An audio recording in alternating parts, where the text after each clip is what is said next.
I mentioned that there are two famous allegories in the Republic. One is the allegory of the divided line, and we have talked about that one. The second one is known as the allegory of the cave, and what I will do is just tell you the story fairly quickly here of this allegory. All right, Socrates says, imagine that there is a cave, and in that cave are seated a number of prisoners. And I say prisoners because they are chained, and their heads and necks are fastened and chained in such a way that all they can do is look straight ahead and see the front wall of the cave. That's all they see. There is a light in the cave because there is a fire up behind them there, and so that means that there's light here on this front wall. And in between them, the prisoners, and the fire, there is a raised roadway, and people are walking on that roadway, and they have these different objects that they have carved or cut out. And so what the prisoners see is the shadows that are thrown up on this wall here of all these different objects. They can discuss the different types of objects, they give names to them, and what do they think is real in their world? Just these shadows. That's all they know. That's all they see. They think that that is real. The shadows on the wall of the cave, that's all they can see. Now imagine that someone comes and unlocks the chains of one of these prisoners and turns him around, and the prisoner, lo and behold, now sees the fire and sees these objects.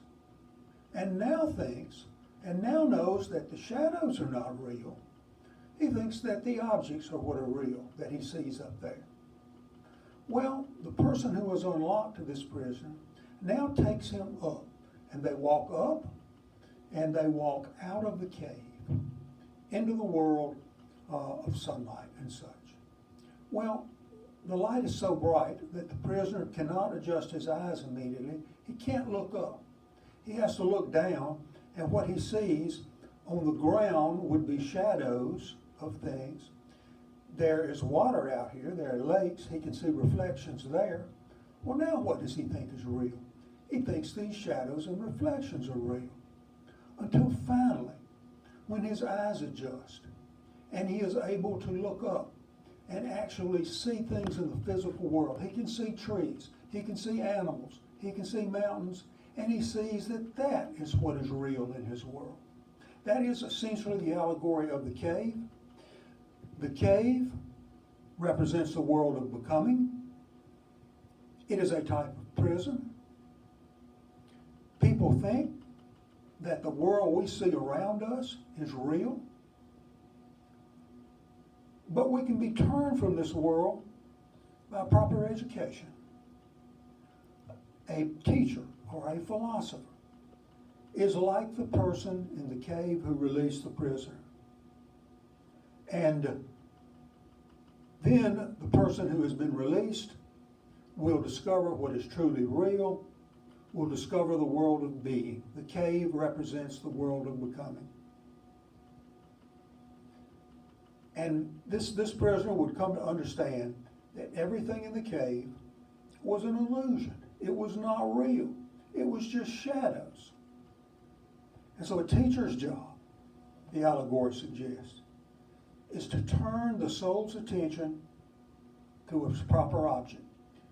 The person who freed the prisoner and unlocked him is the equivalent of a philosopher or a teacher. And remember, for Plato and Socrates, the knowledge was already there. It was already in that prisoner. He just needed somebody to turn his attention to the proper object there, where he would begin to see what is real. Now, there is a political element to this story. When one acquires knowledge of the forms and the good, which is the equivalent of what the prisoner learned when he came out, when one acquires philosophical knowledge, what then? What do you do then? The suggestion is he has a duty to go back in the cave and to be part of the community, would be the equivalent of a philosopher, someone who can manage affairs wisely, there's no self-interest involved, and can try to teach others. And this person would be what Plato calls a philosopher king, would be the equivalent of someone who rules or manages affairs in a community, and it is someone who has knowledge that other people don't have. A philosopher can manage affairs wisely, he can try to teach others. A philosopher is not detached from humanity. He participates in civic life. This is part of living a full life.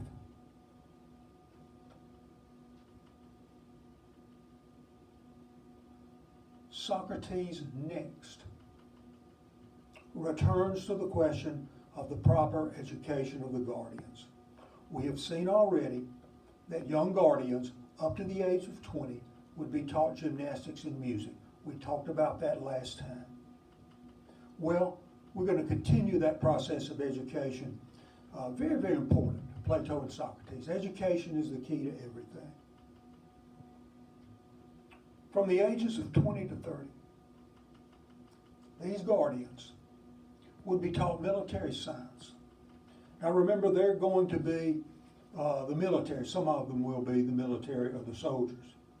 But as part of military science, you have to learn math. You have to learn geometry.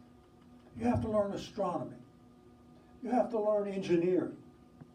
And so what is happening here is that these studies compel the soul to contemplate being, things that are universal, a type of universal knowledge. And now for the rarest natures, the best, the most intelligent, from the ages of 30 to 35. They would study dialectic. This would be question and answer to draw out a priori knowledge.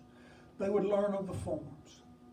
Remember, that's the highest knowledge possible, is to learn of the forms, to learn of the patterns that underlie experience in the material world here. And then they could eventually then become, by the age of 35, they could become philosophers. Education doesn't stop there. From the ages of 35 to 50, they would help in practical politics. They would be gaining political experience, they would be making decisions, they would be practicing guidance in their community. And then finally,